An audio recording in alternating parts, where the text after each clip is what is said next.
Nggak masuk. Udah. Nggak masuk itu, paling 5 orang.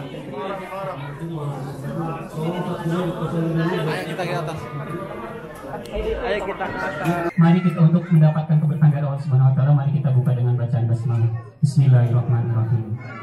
Baik, berhubung kita mempersingkat waktu aja ya, belum waktu terbatas juga, kita ada penampilan anak-anak. Anak-anak sudah siap? Ustaz Ismail, bisa dipandu Ustaz Ismail ke depan. Ini Ustaz Ismail ini salah satu pengajar IT kita Ustaz di TKI ini Ustaz. Masya Allah. Sorry juga. Silakan anak-anak bisa ke depan. Boleh. Lewat. Perjalanan santriwati setelah dari tadi semua Ustaz.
ilmu berilmu, kaya hati.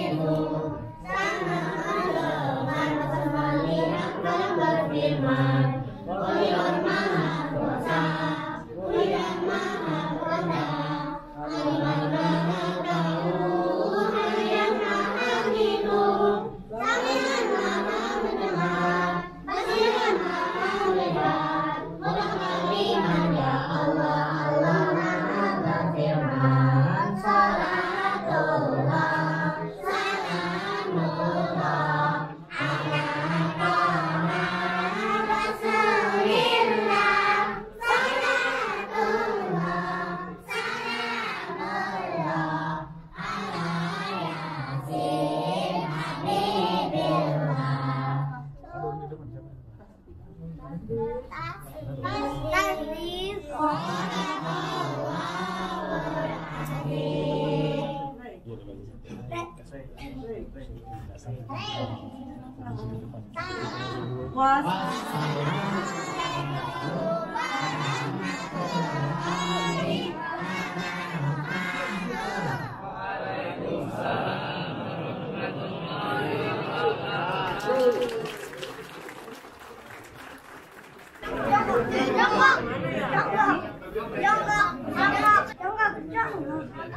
1, 2, 3.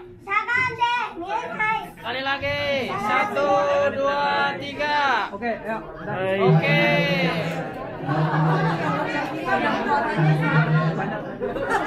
Dari Pak Kamal tadi mah ya.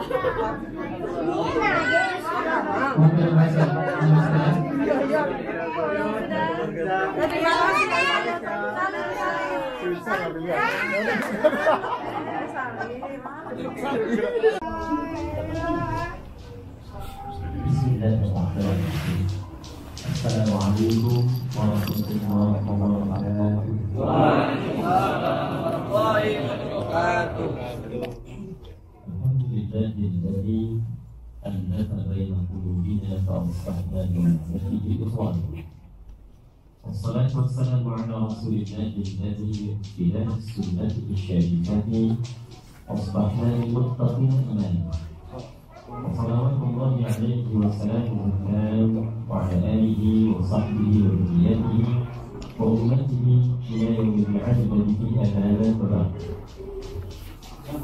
yang saya hormati, saya muliakan seluruh keluarga besar, baik pendiri, inisiator, pengurus, asatidzah, para guru, juga jemaah di Masjid Istiqlal Osaka ini. Yang saya permohon kepada Allah Subhanahu wa Ta'ala secara khusus, mudah-mudahan tanpa kecuali seluruhnya dirahmati, Amin. dan diberkahi oleh Allah Subhanahu wa Ta'ala. Banyak perjalanan yang tidak mudah ikut berikut untuk menghadirkan masjid ini sehingga bisa kita rasakan kenikmatannya. Karena itulah dijadikan oleh Allah Subhanahu wa Ta'ala melalui lisan Nabi Sallallahu Alaihi Wasallam semua yang terkait dengan masjid itu pahalanya melimpah. Gak apa-apa, itu memang tabungannya begitu. Jadi kita baru datang ke masjid saja di hari Muslim dengan berniat ibadah, belum melakukan apa-apa, itu sudah 25 kebaikannya. Tapi juga dengan Quran membimbing manusia memiliki peradaban yang berbeda. Saya ingin flashback sebentar, teman-teman sekalian. Dari sisi sejarah 1444 tahun bahkan lebih, 1454 tahun silam. Bila kita lihat konfigurasi masyarakat di era Nabi, maka sepakat seluruhnya, baik sejarawan, ilmuwan, semua menyebut masyarakatnya disifati dengan jahiliyah. Saya izin berdiri sedikit ya, supaya bisa memberikan kemudahan gitu. Jadi ada jahlun, ada jahilun, ada jahiliyah. Itu berbeda. Jahlun itu nggak kenal baik. Jahilun itu orangnya. Kalau kita gabungkan orang yang tidak kenal sifat-sifat kebaikan, maka digabungkan menjadi jahiliyah. Jadi kalau ada orang pendusta, yang paling banyak dustanya orang-orang itu. Kalau ada penipu, yang paling banyak tipunya orang itu. Mereka zina hatam segala jenisnya.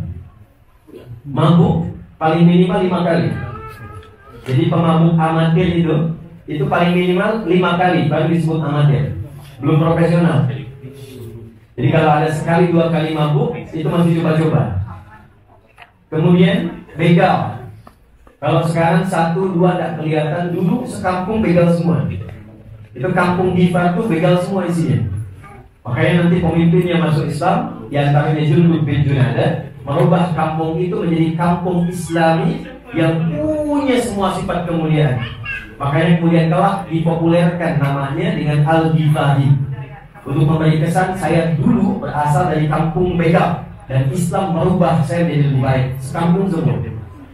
Maka ketika Nabi Muhammad SAW diutus oleh Allah, diberikan risalah kurikulum kehidupan melalui Al-Quran, merubah mereka semua yang tadinya terbelakang dalam berbagai aspek menjadi manusia-manusia terbaik yang berkemajuan. Bahkan turun Quran surah ketiga Al-Imran ayat 110 untuk menegaskan semua sifat itu. Pengakuannya dari Allah ya. Kalau Anda disebut baik oleh orang Osaka, di Tokyo belum tentu mengenal Anda. Di Jepang menyebut Anda orang yang hebat, baik. Di Indonesia belum tentu kenal. Tapi kalau Allah mengatakan Anda yang baik, Anda yang terbaik, itu pasti namanya akan diabadikan dalam kehidupan di dunia, disebutkan saat di akhirat.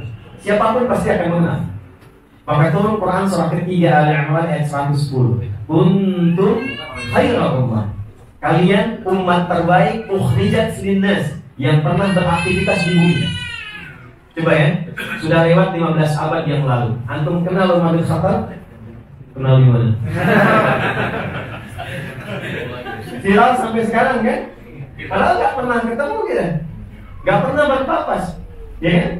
Sejarah-sejarah menurutnya hanya melalui sanad namanya, diabadikan sampai sekarang. Kita cuma tahu nama, tapi kisahnya semerbak sampai kini dan harum sampai kini. Sudah lewat 15 abad.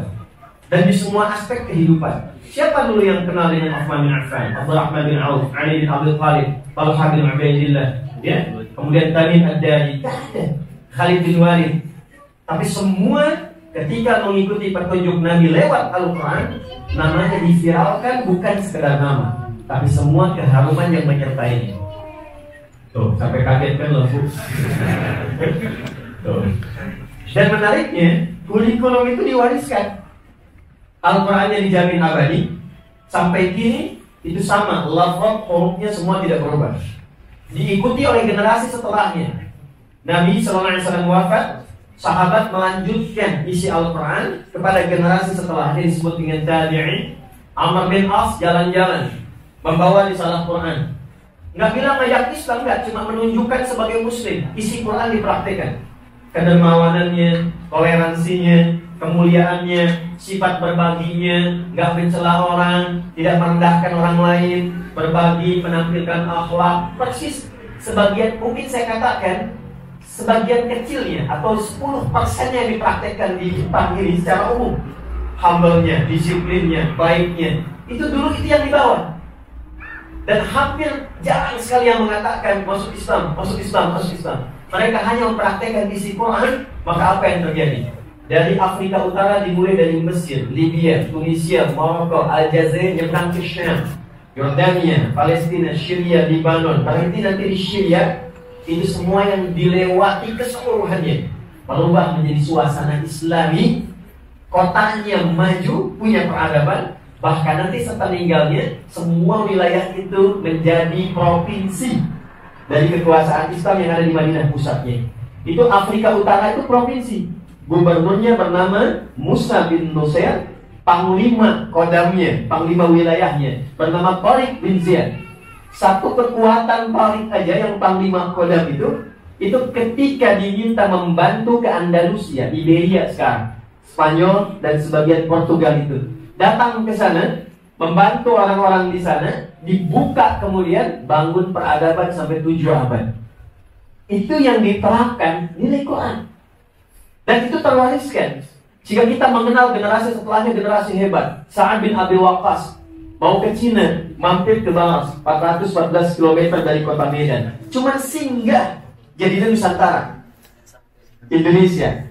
Allahu Akbar. Ya, Pancasila, sila pertama, ketuhanan yang Maha Esa. Ditafsirkan nanti di Undang-Undang Dasarnya, Undang-Undang pasal 29 ayat 1. Negara berdasar atas ketuhanan yang Maha Esa. Pasal 29 ayat 2. Negara menjamin kemerdekaan tiap-tiap penduduk untuk memeluk agamanya masing-masing dan beribadah menurut agama dan kepercayaannya itu.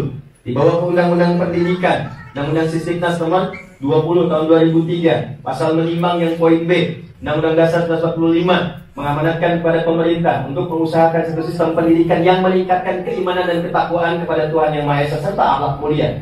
dibawa ke TNI, ya Sabta Marga yang nomor 3-nya, kami Ksatria Indonesia yang meningkatkan takwa kepada Tuhan Yang Maha Esa, menegakkan kejujuran, kebenaran dan keadilan. Dari mana kata takwa? Itu nggak ada, kecuali ditemukan dalam referensi Al-Quran. Disebutkan 240 kali dalam Al-Quran. Itu intinya. Karena itulah banyak ibadah di dalam Al-Quran, poinnya takwa. Barusan kita sholat kan? Sholat itu implementasi takwa. Al-Baqarah di ayat kedua sampai 3. Dzalikal kitabul la raiba fihi hudan lil muttaqin. Siapa muttaqin di sana? Ayat 3-nya, alladzina yu'minuna bil ghaibi wa yuqimunas. Sebentar lagi Ramadan. Al-Baqarah ayat 183. Ya ayyuhalladzina amanu kutiba alaikumus kama kutiba alal ladzina min la'allakum tattaqun. Nanti mau haji, Al-Baqarah 197. Al-hajju ashhurun ma'lumat, faman farada fihinna al-hajj fala rafatha wala fusuqa wala jidala fil hajj, wa ma taf'alu min khairin ya'lamuhu Allah wa tazawwadu fa inna khairaz zadi. Kuncinya takwa. Tapi poinnya adalah Al-Quran kenapa diturunkan oleh Allah kepada Nabi dan dipilih jadi satu mukjizat terbesar sampai kini, sampai setan pun berjuang keras supaya umat Islam khususnya tidak berinteraksi dengan Al-Quran. Berjuang keras. Pokoknya kalau ada orang ngaji, itu setan yang goda pangkatnya lah minimal mayor. Tinggi. Itu yang menyebabkan Anda baca Al-Quran bisa bertahan 1 jam 2 jam. Baca Al-Quran 5 menit ngantuk. Satu-satunya kitab suci di muka bumi, orang nggak pernah bosan bacanya. Nggak ada orang bosan baca Quran. Ada yang bosan baca Al-Fatihah? Ya, saya belum pernah dengar ada orang mengatakan saya pusing Ustaz. Kenapa? Kebanyakan baca Al-Fatihah. Lihat Quran surah 51 dari ayat 24 sampai ayat 30. Itu malaikat ingin datang ke tempatnya Nabi Lut, mampir dulu ke tempatnya Nabi Ibrahim. Cuma beda lokal. Misalnya Nabi Ibrahim di Saitama, Nabi Lut kemudian di Osaka. Bisa ya. Itu cuma beda distrik. Kitabnya berbeda untuk lokalnya, tapi fungsinya udah. Jadi kalau kita urut sampai ke Nabi Muhammad SAW, apa nama kitabnya? Al-Quran. Ketika diturunkan Al-Quran, Allah langsung jelaskan fungsinya udah. Karena ini diberikan pada Nabi yang terakhir yang paling istimewa dan sifatnya tidak lokal, tapi sifatnya universal sampai akhir kehidupan. Jadi kalau kitab yang semua yang lain di Bani Israel, di kaum ini, khusus Al-Quran untuk semua manusia tanpa kecuali sampai akhir kehidupan. Karena istimewa, dipilih waktunya yang istimewa, harinya istimewa, Jumat Sayyidul Ayyam, malamnya langsung naik status jadi Lailatul Qadar. Kalau kita beribadah sekali, pahalanya lebih daripada 1000 bulan. Turunnya lewat malaikat siapa? Jibril. Jibril ketika bawa Quran naik status jadi Sayyidul Malaikat, pemimpin para malaikat.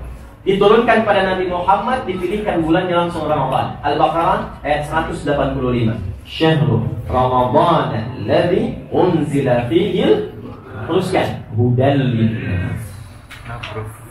Baik. Kalau kita urutkan dari Nabi Muhammad SAW sampai ke Nabi Adam, semuanya hudan. Muhammad SAW bin Abdullah, bin Abdul Muttalib, bin Hashim, bin Abdullah, bin Qusay, bin Murrah, bin Kilab, bin Ka'ab, bin Ghalib, bin Sijid, bin Malik, bin Mawad, bin Kinanah, bin Khuzaimah, bin Mudrika, bin Ilyas, bin Nizar, bin Mudar, bin Ma'ad, bin Adnan, bin Adbi, bin Adri, bin Muqawwam, bin Nahur, bin Tanif, bin Ya'ub, bin Yasbib, bin Nabi, bin Ismail alaihissalam, bin Ibrahim alaihissalam, bin Azar, bin Nahur, bin Amir, bin Kinan, bin Al-Fahsha, bin Sam, bin Nuh alaihissalam, bin Mikhlai, bin Matushana, bin Kinan, bin Anwar, bin Zid, bin Adam alaihissalam. Coba ulangi. Semua oleh Allah tidak dibiarkan hidup sendiri, mesti punya kurikulum pedoman kehidupan supaya hidupnya lebih bahagia dan sukses. Jadi saya ingin buka ini cepat, isi Al-Fatihah sampai An-Nas bukan bacaan biasa. Kalau kita mengurutkan, di dalamnya ada kurikulum kehidupan kita. Itulah sebabnya Nabi langsung menyimpulkan siapa yang belajar Quran dengan benar dan dia praktekkan isinya dalam kehidupan, itu pasti akan jadi orang terbaik di zamannya. Maka dibacakanlah dalam hadis tadi saat dibuka, khairukum man ta'allama al-Qur'ana wa 'allama. Yang terbaik di antara Anda adalah orang yang mau mengkaji Al-Quran dengan serius, lantas dia mau mengamalkan apa yang dia telah pelajari. Nah, ini yang akan coba kita turunkan. Seperti apa kurikulum dalam Al-Quran itu? Bagaimana kita bisa mempelajari dan mengamalkannya sehingga jadi orang terbaik di zamannya. Itu yang akan coba kita gali kurang lebih kesempatan kali ini. Cuman saya infokan mungkin isyanya ditakhir saja. Isyanya ditakhir. Saya punya waktu dimulai dari sekarang. Ini baru mukadimah ya. Kita tulis Al-Quran ya. Baik. Ada Quran, ada Al-Quran, itu berbeda. Ya, there's differentiate between Al-Quran and Quran. Ada perbedaan antara Al-Quran dan Quran. Kalau Quran itu semua bacaan, mau doa, mau istighfar, kalimat-kalimat thayyibah yang baik-baik itu Quran namanya. Secara umum semua yang dibacakan, termasuk Al-Quran dalam konteks bahasa. Bisa dilihat di Quran surah ke-17 dalilnya di ayat ke-78. Quran surah 17 ayat 78. Aqimis salata liduluki syamsi ila ghasaqil laili wa qur'anal fajr. Inna qur'anal fajri kana mashhuda. Salat subuh di dalam Al-Quran selain namanya salat disebut juga dengan Quran untuk memberikan kesan waktu subuh itu saking pentingnya. Bukan hanya sholatnya, tapi semua bacaan yang dibacakan langsung didengar dan dijawab oleh Allah Subhanahu wa Ta'ala. Karena itu dulu para sahabat itu ngejar subuh luar biasa, ya. Sampai-sampai beberapa sahabat pun di Madinah itu, walaupun berada dalam keadaan terbatas seperti Abdullah bin Abi Umi Maktum, matanya kan tidak melihat. Abdullah bin Abi Umi Maktum matanya tidak melihat, tapi beliau bisa istiqamah ke masjid. Zuhur ke asar masjid, maghrib ke isya ke masjid. Subuh karena jaraknya dari rumah ke masjid itu tidak ada yang tuntun, kemudian masjidnya juga terbiasa, ya, hanya sederhana saja tempatnya, keadaannya, maka minta keringanan ke Nabi untuk sholat subuh. Ya Rasulullah, ya kama qala Ali ya rukhsah, bolehkah saya punya keringanan subuh khusus di rumah ke masjid? Nabi tidak mengiyakan, tapi juga tidak menolak. Kata Nabi, atasma'ul adzan, apa engkau masih dengar adzan? Kata beliau, ya, saya dengar adzan. Madum tatasma'ul adzan, atau kama qala Rasulullah, sepanjang terdengar adzan usahakan ke masjid. Mata tak bisa lihat, fisiknya sudah sedemikian sepuh, masih diminta oleh Nabi untuk berusaha ke masjid. Kalau ada dalam fikih demikian, ini menunjukkan ada yang istimewa di dalam ibadah itu, guru. Nah, melihatnya seperti itu. Jadi kalau masih diminta mengerjakan sholat misalnya kan, nggak bisa berdiri, duduk, nggak bisa duduk, berbaring, nggak bisa berbaring, bergerak, ya kan? Berkedip, nggak bisa berkedip, disolatkan kan? Ya. Itu kenapa selalu diberikan perintah? Artinya ada yang penting. Maka apa yang beliau putuskan ketika mendengar itu tidak bertanya lagi, langsung besoknya ditanya, dilihat jadwal sholatnya kapan. Masya Allah, itu sebelum azan sudah datang ke masjid cari jalan meraba-raba, dan sejak peristiwa itu yang azan adalah Abdullah bin Abi Umi Maktum. Itulah yang menjadikan azan 2 kali, asalnya dari situ. Ya, azan subuh 2 kali di Madinah asalnya dari situ. Bilal nanti memberikan azan awal untuk pengingat Abdullah bin Abi Umi Maktum azan ketika masuk waktunya tiba. Masjidnya dari pelepah kurma, atapnya batang-batang daun-daun kurma, tempatnya tidak biasa, alasnya pasir. Kalau panas kepanasan, kalau dingin kedinginan, kalau hujan kadang basah. Semua bergegas mengejar masjid karena tahu keutamaannya. Anda, masjid sudah berapa lantai yang ada liftnya, fasilitas bagus, terbaik bahkan di dunia setelah Istiqlal yang ada di Indonesia. Mewah, mau sempat bikin klinik, stasiun dekat, jalan raya juga mudah diakses. Kalau dengan sedemikian bagusnya masjid ini belum menyentuh Anda untuk memakmurkannya, dengan cara apa lagi Allah fasilitasi? Nah, subuh makanya disebut Quran karena semua doa didengar. Karena itu usahakan sebelum subuh itu sudah siap. Makanya ada ayat, ada orang-orang memburu subuh sampai bangun sebelum subuh, dia manfaatkan untuk banyak istighfar. Itu ada di Quran surah 51 di ayat ke-18. Wabil ashari hum yastaghfirun. Orang yang biasa istighfar menjelang subuh itu oleh Allah dimuliakan bersih hatinya, dan disebut kalau dia istiqamah sebagai calon penghuni taman surga yang sedang beraktivitas di bumi. Ini Quran. Kalau Al-Quran pakai alif lam, ini yang dimaksud dengan huda, kurikulum kehidupan. Karena sifatnya linnas, Semua manusia tanpa kecuali. Jadi manusia itu di Quran disebut dengan 5 nama secara umumnya. Satu, menunjuk kepada keadaan nafsunya. Jadi kalau Anda ingin belajar cara memanage nafsu, cari kata bashar dalam Quran, disebutkan 35 kali. Yang kedua, ada sifatnya yang halus, lembut, baik. Kalau Anda ingin mengeluarkan potensi kebaikan, kehalusan, kemuliaan, cari kata ins dalam Quran. Pasangannya jin, disebutkan 18 kali dalam Al-Quran. Ya ma'syarul jinni wal ins, wa ma khalaqtul jinna wal ins. Nah, ins itu lawannya jin, pasangannya, lawannya. Jadi kalau jin tersembunyi, manusia tampak. Jin itu disebut jin karena tersembunyi dari kata jannah. Semua yang hurufnya jim dan nun tersembunyi. Janin tersembunyi dalam rahim. Jannah masih tersembunyi, belum nampak sekarang. Jin disebut jin karena tersembunyi. Karena itu kalau ada jin melakukan penampakan, itu jin sedang punya masalah. Apalagi manusia-manusia yang cari-cari penampakan. Lawannya ins itu tampak. Manusia itu tampak, gak ada yang sembunyi-sembunyi. Jadi kalau ada orang ke masjid sembunyi-sembunyi, antum pulang ke rumah lewat jalan lain sembunyi-sembunyi, istri periksa handphone sembunyi-sembunyi, ya, ini menandakan Anda sedang jadi bermasalah, bukan saya bilang, ya. Nah, ada lagi, maaf, jin itu, jin disebut jin karena kasar, urakan, menghadirkan kegelisahan. Makanya nggak ada orang kemasukan jin jadi sopan.